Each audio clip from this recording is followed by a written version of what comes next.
사무엘 상하서 말씀으로 함께 보는 새날을 여는 새벽 말씀입니다. 저는 대전평화교회 강민 목사입니다. 오늘 우리가 함께 나눌 말씀은 사무엘 하 2장 1절로부터 9절까지 말씀입니다. 그 후에 다윗이 여호와께 여쭈어 아뢰되 내가 유다 한 성읍으로 올라가리이까? 여호와께서 이르시되 올라가라. 다윗이 이르되 어디로 가리이까? 이르시되 헤브론으로 갈지니라. 다윗이 그의 두 아내 이스라엘 여인 아히노암과 갈멜 사람 나발의 아내였던 아비가일을 데리고 그리로 올라갈 때에 또 자기와 함께한 추종자들과 그들의 가족들을 다윗이 다 데리고 올라가서 헤브론 각 성읍에 살게 하니라. 유다 사람들이 와서 거기서 다윗에게 기름을 부어 유다 족속의 왕으로 삼았더라. 어떤 사람이 다윗에게 말하 이르되 사울을 장사한 사람은 길르앗 야베스 사람들이니이다 하매 다윗이 길르앗 야베스 사람들에게 전령을 보내 그들에게 이르되 너희 주 사울에게 이처럼 은혜를 베풀었으니 그를 장사하였으니 여호와께 복을 받을지어다. 너희가 이 일을 하였으니 이제 여호와께서 은혜와 진리로 너희에게 베푸시기를 원하고 나도 이 선한 일을 너희에게 갚으리니 이제 너희는 손을 강하게 하고 담대히 할지어다. 너희 주 사울이 죽었고 또 유다 족속이 내게 기름을 부어 그들을 왕으로 삼았음이니이다 하니라. 사울의 군사령관 넬의 아들 아브넬이 이미 사울의 아들 이스보셋을 데리고 마하나임으로 건너가 길르앗과 아술과 이스라엘과 에브라임과 베냐민과 온 이스라엘의 왕으로 삼았더라. 사무엘 하 2장 1절로부터 9절 말씀입니다. 이미 다윗은 왕으로 기름 부음 받은 지 오래되었습니다. 그리고 드디어 사울이 죽었습니다. 사울이 죽었으니 왕위로 기름 부음 받았던 다윗이 이스라엘의 왕으로 추앙받을 것으로 이제 기대가 됩니다. 한 나라의 지도자가 죽으면 어떻게 해야 할까요? 가능한 빨리 안정을 취하고 가능한 빨리 희생을 최소화하면서 나라를 평화롭게 유지해야 합니다. 하나님이 이스라엘의 안정과 번영과 평화를 원하신다면 당연히 그렇게 하실 것으로 기대됩니다. 그런데 정작 성경에서 하나님은 그렇게 하지 않으십니다. 이것이 우리를 의아하게 만듭니다. 하나님은 우리가 기대하는 대로 왜 그렇게 하지 않으실까요? 물론 하나님의 관심은 이스라엘의 안정과 행복에 있습니다. 이건 분명합니다. 하지만 이스라엘의 안정과 행복은 정치가 안정되고 경제가 부흥하는 것으로 이루어질까요? 성경은 그게 아니다라고 말을 하는 겁니다. 이게 핵심입니다. 누가 지도자가 되든 누가 왕이 되든 온 백성이 하나님을 알고 모두가 하나님의 원리에 순종할 때 이스라엘은 참된 안정과 행복을 누릴 수 있다. 우리 또한 마찬가지다.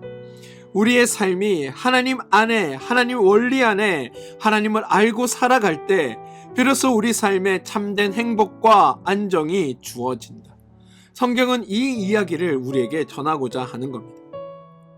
이스라엘의 왕이 죽었을 때 가장 필요하고 중요한 일은 누가 빨리 왕이 되어 나라를 빨리 번성시키느냐가 아닙니다. 백성이 하나님을 알고 바로 하나님을 의지해야 한다라는 겁니다. 하나님은 왕을 세우는 일에 집중하시는 것이 아닙니다. 하나님은 이스라엘에게 하나님을 바로 알도록 교육하시는 그 일에 집중하시는 겁니다. 이게 하나님의 우선순위입니다. 그리고 이 우선순위는 지금 하나님을 믿고 있는 우리에게도 동일하게 적용되는 것임을 저는 여러분들이 기억하시길 바랍니다. 이스라엘이 여러분, 사울과 다윗이라는 두 정치적 세력 때문에 나라가 피폐하다가 사울이 죽고 다윗이 왕이 되어 나라가 견고해지는 과정으로 나가는 게 아닙니다. 사무엘하 2장 4절을 보십시오. 유다 사람이 와서 거기서 다윗에게 기름을 부어 유다 족속의 왕으로 삼았더라. 예정대로 다윗이 왕이 됩니다. 그런데 이스라엘 전역의 왕이 되는 것이 아닙니다.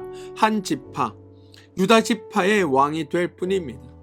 동시에 2장 8절과 9절을 보십시오. 사울의 군장 넬의 아들 아브넬이 이미 사울의 아들 이스보셋을 데리고 마하나임으로 건너가서 길르앗과 아술과 이스라엘과 에브라임과 베냐민과 온 이스라엘의 왕으로 삼았더라. 사울 아들 이스보셋이 이스라엘 대부분의 지파를 이끌고 이스라엘의 왕이 됩니다. 하나님이 다윗을 도와주시어 왕이 되는데 이스보셋도 왕이 됩니다. 누가 진짜 왕 같으십니까? 누가 진짜 왕 같고 누가 세력이 더 막강해 보이고 누가 더 정통성 있어 보입니까? 이스보셋입니다. 이스보셋은 대부분의 이스라엘의 지파를 거느리고 다윗은 단지 유다 한 지파만을 거느리고 있습니다. 이스라엘에 하나님의 도우심으로 강하고 견고한 나라가 세워지는 것이 아니라 지금 두 개의 나라가 세워지고 두 명의 왕이 등극하고 있는 상황이라는 겁니다. 이게 하나님께서 방치하시는 가운데 벌어지는 상황이 아닙니다. 하나님이 섭리하시는 가운데 일어나고 있는 상황입니다. 이걸 이해하는 게 매우 중요합니다. 이스라엘 백성들이 지파별로 분열되어 두 나라를 세울 때 하나님께서 중재하셔서 한 사람을 왕으로 세워 한 나라를 세우는 것이 아닙니다. 다윗의 승승장구가 아니다라는 겁니다. 이스라엘에 지금 두 나라가 세워지고 있고 이스라엘에 두 명의 왕이 세워지고 있는 상황이 한참 동안 지속됩니다. 나라가 두 개로 분열되었고 이스라엘은 수많은 동족 상잔이 일어납니다. 또한 민족 상호 간의 전쟁이 일어나고 사륙이 벌어집니다. 이스보셋과 다윗의 양쪽 진영에서 장군들이 나오고 군사들이 나오고 서로 죽이고 싸우고 이스라엘의 어느 나라도 평안이 없습니다. 다윗이 오래전에 기름 부음을 받았고 실제로 다윗이 왕이 되었음에도 불구하고 이스라엘의 상황은 전혀 나아지지 않았다라는 겁니다. 이 사실이 우리를 당혹스럽게 만듭니다. 왜냐하면 하나님께서 왜 이런 상황을 허락하시는지 우리는 이해하지 못하기 때문입니다. 그런데 여러분, 이 상황을 통해 하나님께서는 가르치고자 하시는 것이 있다는 것을 우리는 기억해야 합니다. 하나님은 다윗과 같은 사람이면 나라가 평안해진다라는 말씀을 하려는 것이 아닙니다. 누가 왕이 되든 어느 지파에서 왕을 배출하든 하나님의 원리여야, 하나님의 뜻 가운데 있어야 나라가 평안하고 백성이 행복해질 수 있다는 것을 가르치는 겁니다. 다윗 같은 왕을 주시옵소서, 솔로몬과 같은 지혜와 총명을 가진 지도자가 되어 주시옵소서라고 기도하는 것이 절대로 아니다라는 것. 그 기도가 결코 옳은 기도가 아니다라는 것. 하나님이어야 합니다. 하나님을 깨닫게 하여 주시옵소서. 하나님만이 우리 삶의 주인 되시며 하나님만이 우리의 왕이시며 하나님만이 우리가 알아야 할 유일한 존재이고, 그래서 내가 하나님을 알게 하고 우리의 가정이 하나님을 알게 하고 나의 자녀들이 하나님을 알게 하고 온 백성들이 하나님을 알게 하고 온 나라가 하나님의 뜻 안에서 운영되게 하여 주시옵소서라는 기도를 할 수 있는 것, 그게 성도의 자리이며 하나님께서 우리에게 진정으로 원하시는 일들이라는 겁니다. 이스라엘의 두 개의 왕국이 세워지고 두 왕이 세워지고 두 세력 간의 엄청난 싸움이 발생합니다. 하나님은 이 과정을 이끌어 가시면서 이스라엘 백성에게 가르치고자 하는 내용이 두 나라 중에 어떤 나라가 살아남을 것이냐, 두 나라 중에 어떤 나라가 번성할 것이냐, 다윗이 인도하는 나라가 강성할 것이냐, 이스보셋이 인도하는 나라가 번영할 것이냐, 이것에 관심 가지는 것이 아닙니다. 성경은 하나님은 한 지파로 세워진 남유다 왕국이 번성할 것인지 10지파로 세워진 북이스라엘 왕국이 번성할 것인지에 대해서는 단 한마디도 언급하지 않습니다. 성경은 두 가지 측면에서 두 나라를 비교하여 줍니다. 이스라엘이 두 나라로 분열되었지만 두 왕국은 사람들이 생각하는 두 개의 왕국과는 전혀 다른 차원을 가지고 있습니다. 세워진 두 나라의 번성함이 아니라 두 나라가 세워질 때 어떻게 세워졌는지, 또 어디에 세워져 있느냐를 비교합니다. 두 나라를 비교하는 첫 번째 주제는 두 왕국이 어떤 원리로 세워져서 어떻게 운영되고 있느냐라는 겁니다. 다윗이 왕국을 세워지는 과정을 보십시오. 사무엘하 2장 1절인데요. 그 후에 다윗이 여호와께 여쭈어 아뢰되 내가 유다 한 성읍으로 올라가리이까? 여호와께서 이르시되 올라가라. 다윗이 아뢰되 어디로 가리까? 이르시되 헤브론으로 갈지니라. 그 결과가 2장 4절입니다. 다윗에게 기름을 부어 유다 족속의 왕으로 삼았더라. 반면 이스보셋 왕국이 세워지는 과정은 어떨까요? 사무엘하 2장 8절인데요.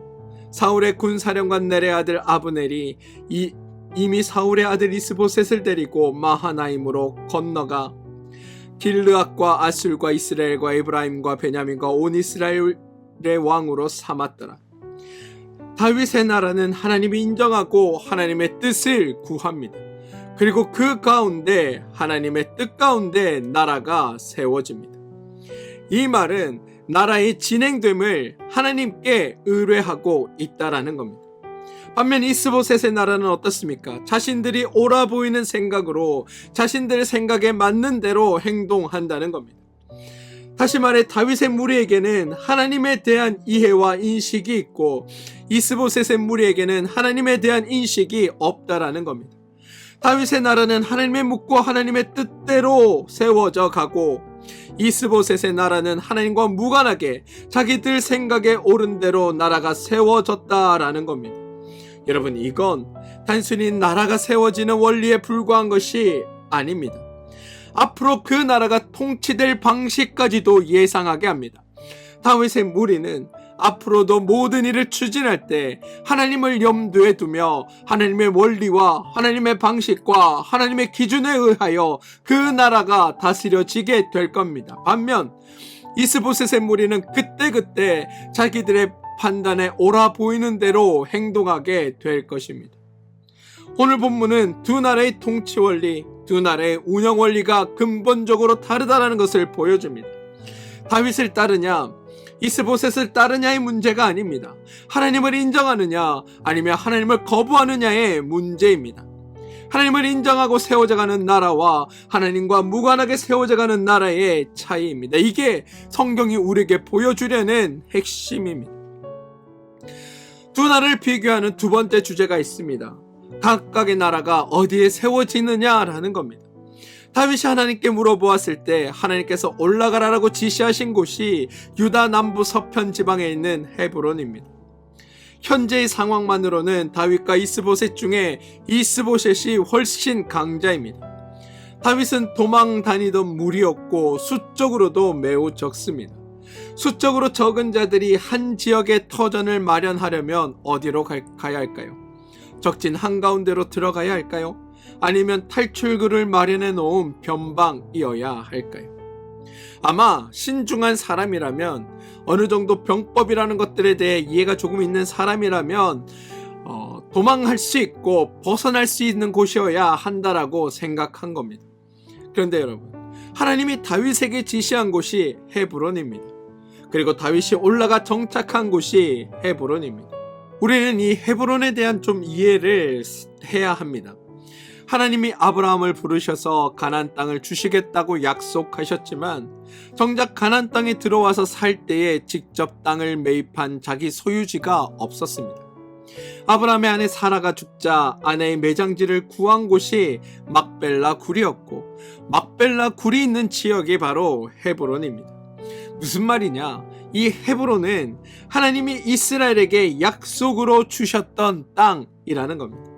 하나님이 책임지고 돌보시고 인도하시겠다고 했던 하나님의 약속에 근거한 땅이 바로 이 헤브론이라는 겁니다. 다윗이 하나님께 갈 곳을 물어보자 하나님은 바로 그 약속의 땅 헤브론으로 가라라고 응답하신 겁니다. 전망 좋은 것이 아닙니다. 물 좋은 곳도 아닙니다. 더 기름진 곳도 아닙니다. 더 많은 백성을 수용할 수 있는 곳도 아닙니다. 경제적으로 무역이 가능한 곳도 아닙니다. 하나님이 약속하셨던 땅, 하나님이 주시기로 했던 땅, 하나님이 함께하기로 했던 땅 헤브론을 정해주시는 겁니다. 그래서 다윗이 하나님의 말씀에 순종하여 그 땅인 헤브론으로 가는 겁니다. 반면 여러분, 이스보셋의 무리들은 어디로 갔습니까? 2장 8절의 표현대로 마하나임이라는 곳에 가 터를 잡습니다. 요단강을 중심으로 동편에 있는 마하나임으로 건너가 터를 잡은 겁니다.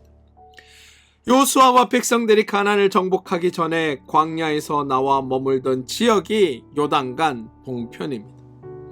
마하나임으로 가기 위해서는 이스라엘에서 바깥쪽으로 강을 건너가야 하는 겁니다. 마하나임은 여러분 단지 강 동편이 아니라 약속의 땅 바깥입니다. 이스라엘 백성이 여호수아를 앞세워 요단강을 건너 가나안 땅으로 들어올 때 그들이 들어오기 이전에 자리 잡고 있던 지역이 바로 마하나임이라는 겁니다. 이스보셋의 무리는 아마도 이렇게 생각했을 겁니다. 자신들은 10지파 이상이고 앞으로 자신들의 왕국이 더욱 번성하려면 지중해와 요단강 사이에 깨어있는 지역이 아니라 요단강을 건너 서편으로 들어가 대륙과 교통할 수 있는 지역에 기초를 닦는 것이 중요하다. 그런데 여러분, 성경이 주목하고 있는 것은 다윗의 왕국인 터전인 헤브론은 하나님의 약속의 땅임에 비해 이스보셋 왕국인 터전인 마하나임은 하나님께서 약속하신 그 땅 바깥이다 라는 것을 이야기하고자 했다는 겁니다. 다윗의 나라는 하나님께 묻고 하나님의 약속의 땅에 세워지는 것이요, 이스보셋의 나라는 하나님과 무관하고 자신들의 이익에 따라 유익에 따라 스스로 정한 지역에 불과하다. 그러다 보니 하나님 나라 바깥 지역에 세워지는 것이다. 성경은 이 두 가지를 비교하고자 했던 겁니다. 성경이 두 나라를 대조하는 건 여러분, 지리적 상황과 국제적 조건과 지도자의 인물과 배경이 아닙니다. 한쪽은 다윗과 같은 탁월한 지도자가 있고 다른 한쪽에는 이스보셋과 같은 어리석은 지도자가 있다는 것을 대조하고자 하는 것도 아닙니다. 누가 지도자는 중요하지 않다. 성경은 그렇게 말하고 싶어 하는 겁니다. 헤브론과 마하나임, 어디가 더 기름지고 어디가 더 비옥하고 어디가 더 기후가 좋으냐, 이것도 문제가 아닙니다. 성경은 딱 하나, 하나님의 약속이 있고 하나님의 뜻과 하나님의 원리를 따라야 한다라는 이야기를 우리에게 하고 있습니다. 하나님의 뜻, 하나님의 기준, 하나님의 방식에 누가 순종하고 있느냐를 강조하고 있다는 겁니다. 절대로 사울과 같은 사람을 세우면 안 된다, 이스보셋과 같은 사람을 세우면 안 된다, 다윗과 같은 사람을 세워야 한다라고 주장하는 게 아닙니다. 하나님이 세우는 사람이냐, 자신들이 세우는 사람이냐, 더 나아가 하나님을 인정하느냐 아니면 하나님을 인정하지 않느냐, 이것을 이야기하고자 한다는 겁니다. 하나님의 약속이 있고 하나님의 약속이 있음을 믿고 그 약속의 이루어짐을 기대하고 그 약속을 존중하는 마음을 가지고 있고, 그래서 그 약속의 백성으로 살겠다고 하는 자들, 하나님은 그 자들을 더욱 사랑하시고 그 자들에게 하나님의 일을 이루신다라는 것을 성경은 말하고 싶어 한다는 겁니다. 사랑하는 성도 여러분, 가장 중요한 건 어떤 상황에서라도 하나님의 마음, 하나님의 뜻, 하나님의 원리를 가지고 기뻐하며 누리며 살아가는 자들에게 하나님께서 더 크고 놀라운 은총과 함께 하신다라는 것을 성경은 이야기하고자 하는 겁니다. 그래서 이스라엘을 빨리 부흥시키고 빨리 번영시키고 빨리 안정시키는 것이 아니라 두 왕국이 서게 두고 두 왕국이 싸우게 두는 겁니다. 이건 여러분, 하나님의 무능력이 아닙니다. 하나님의 무관심도 아닙니다. 오히려 하나님이 이스라엘을 가르치시는 방법입니다. 하나님은 이스라엘이 진정으로 무엇을 배워야 하는지 그 사실을 그들 백성에게 가르치고 계시고, 지금 우리에게도 그 사실을 가르쳐주고 계신 겁니다. 여러분을 이끌어가는 여러분의 힘은 무엇입니까? 여러분이 옳다고 여기고 따르는 것은 정말 하나님의 뜻입니까? 아니면 인간적인 어떤 유익과 인간적인 판단입니까? 성경은 하나님의 뜻, 하나님의 관심, 하나님께 순종하는 것, 그게 가장 중요하다라고 말하고 있습니다. 우리가 하나님을 아는 것이 중요하다라고 말하고 있습니다. 하나님을 배우는 것이 중요하다라고 말하고 있습니다. 세상의 성공, 세상의 성취, 어떤 문제를 빠르게 해결하는 것이 아니라 우리에게 일어나는 모든 과정을 통해 나에게 하나님이 어떤 분인지를 알아가는 것, 그게 중요하다고 성경은 우리에게 말하고 있다는 겁니다. 사랑하는 성도 여러분, 다윗과 같은 지도자를 구하시기보다 하나님을 더욱 갈구하시는 여러분들 되시길 바랍니다. 어떤 좋은 조건을 찾기보다 하나님의 약속을 기억하고 찾아내시는 여러분들 되시길 바랍니다. 세상에서의 빠른 성공이 아니라 하나님을 아는 것을 추구하며 살아가는 여러분들 되시길 소망합니다. 그렇게 하나님을 알아야 하나님 때문에 행복하고 즐겁고 멋진 인생을 살아갈 수 있습니다. 사는 성도 여러분, 오늘 하루 여러분에게라는 모든 일, 모든 과정을 통해 여러분과 함께 하시는 하나님을 만나십시오. 그리고 그 하나님을 더욱더 갈구하시고 그 하나님 덕분에 행복한 날들을 보내시는 여러분들 되시길 주님의 이름으로 축원드립니다. 기도하겠습니다. 주님, 우리가 얼마나 자주 사람을 구했는지, 얼마나 자주 조건을 따졌는지, 얼마나 자주 빠른 성공을 추구했는지를 생각해 봅니다. 우리는 좋은 조건만 맞으면 성공할 것이라고 기대했습니다. 그런데 하나님은 그 관심은 빨리 성공하는 것이 아니라 우리가 하나님을 아는 것에 있음을 고백합니다. 하나님의 관심은 빨리 번영시키는 것이 아니라 우리가 하나님의 원리를 배우는 것임을 우리가 깨닫습니다. 주님, 우리가 주님 앞에 잘못된 기도를 해왔던 것들을 회개합니다. 우리로 하여금 모든 일에 하나님께 묻는 지혜를 허락하여 주시옵소서. 다윗처럼 제가 어디로 가리까? 라고 묻는 자들 되게 하여 주시옵소서. 내 생각에 옳아 보인다고 해서 바로 행동하는 것이 아니라 하나님의 약속을 존중하며 하나님의 뜻을 묻고 하나님의 말씀에 순종하는 우리들이 되게 하여 주시옵소서. 현실적인 조건이 아니라 하나님이 약속하신 것이 무엇인지를 생각하게 하시고 헤브론처럼 조건이 아니라 하나님의 약속이 있는 곳을 선택하게 하여 주옵소서. 빨리 성공하는 것이 아니라 하나님을 아는 것을 우선으로 삼게 하여 주시옵소서. 그리고 그 과정을 통해 우리가 주님을 배우게 하여 주시옵소서.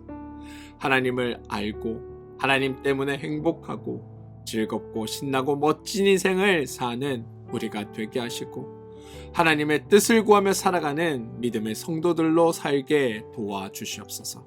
예수님의 이름으로 기도합니다. 아멘.